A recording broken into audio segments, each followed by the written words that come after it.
Gerard Master, the health educator, is the name of the channel. We are going to answer a question asked by one of our viewers. What is the cause of lower abdominal pain? What are the causes of bleeding from your private parts?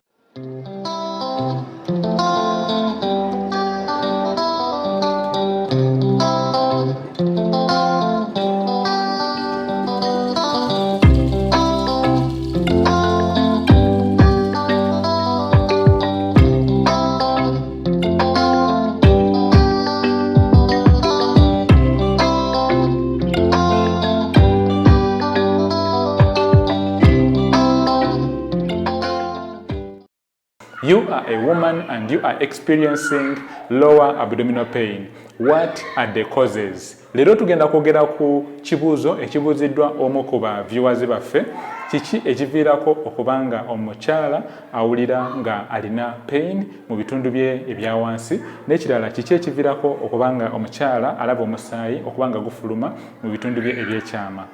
The first cause or the first reason why you may be experiencing lower abdominal pain is that it could be a sign of early pregnancy.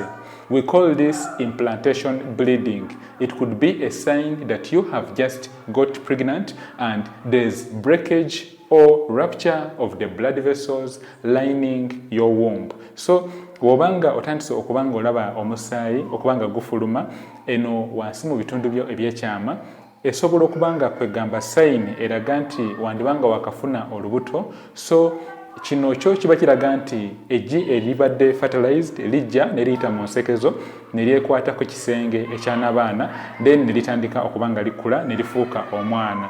So the first cause of bleeding from your private parts or the first cause of lower abdominal pain is that it could be the very first sign of pregnancy, or it could be what we call implantation bleeding. The next cause of lower abdominal pain is that you could be having diseases of the womb. For example, you could be having cysts, or you could be having other conditions, for example, a pelvic inflammatory disease.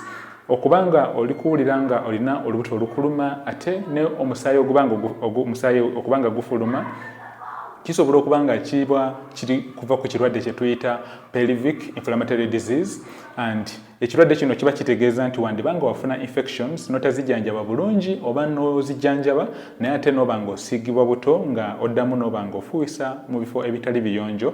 So kino nakyo kisobola okubanga kiviirako okubanga owulira pain mu bitundu ebyekyama.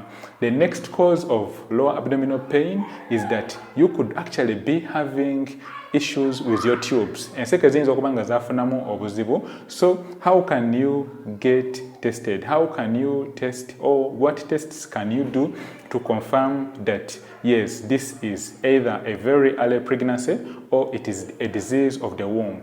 Biki osobola okubanga okola oba tests kizo osobola okubanga okola okuzuula nti kyandibanga kirwadde ekya reproductive system? Test esooka olina okumakinga sure nti okola kye tuyita pelvic ultrasound scan. The first investigation you need to do is a pelvic ultrasound scan. A pelvic ultrasound scan is an imaging check whereby your doctor or sonographer will take a closer look of the pictures of your womb being displayed on an ultrasound scan machine. The tubes, the ovaries and the uterus will be displayed on the screen, and then of course in case there are any abnormalities, your doctor or sonographer will be able to interpret these abnormalities, and then of course treatment will be given using evidence that has been got from the pelvic ultrasound scan. Scan yeyo kubimu the advised okubanga omukyala byalina okubanga akola obanga obadde oyagala kumanya oba obuzibu n'obwa pain buli kuva ku ki, olina okola test gye tuyita pelvic ultrasound scan. Ebifaananyi ebya system yo bisobola okubanga biragibwa ku screen ate ne bibanga bivunulwa doctor wo n'akubuulira nti either olina ekizimba oba olina amazzi amakyafu mu nabanayo oba olina obuzibu mu nseke. The next test or the next investigation you need to do is what we call an HSG or a hysterosalpingogram, where your tubes will be checked. Then also you need to actually do what we call a urine culture and sensitivity. We've talked about this in our previous videos, but remember it is very key in identifying what could be causing pain or bleeding from the private parts. Gerard Massa, the health educator, is the name of the channel. I welcome you to our channel. Sanyuse nnyo okuwuliza, webale okufiisayo ku kadde n'olaba video yaffe eno leero, era mbuuza ebibuuzo byonna byonna by'oba olina, n'obadde nga obadde oyagala kubanga oyogeramuko nange okubanga nziramu ebibuuzo byo n'okufuna obujjanjabi, osobola okubanga ojja ku ddwaliro lyaffe. Enamba zange ze zino eziri wansi wa video eno.